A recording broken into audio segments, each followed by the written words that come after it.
Hello, it's Laura with Marmetia. Today I'm going to show you how to import a CSV file into Google Sheets. Super easy. To get started, you want to start from your Gmail, then go ahead and click on Google Apps, and then click on Google Sheets. Here, go ahead and click on Blank Spreadsheet. And from here, all you want to do is click on File, and then Import. Select the document that you want. So we've uploaded ours onto our computer. So I'll go ahead and click on Browse. Click on Contact List just here and Open.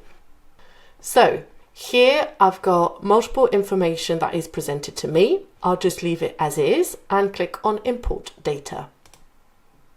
And that's it. You've successfully imported a CSV file into Google Sheets. If you found this tutorial helpful, make sure to give it a thumbs up and head on to our channel for more tips and tricks. In the meantime, happy emailing!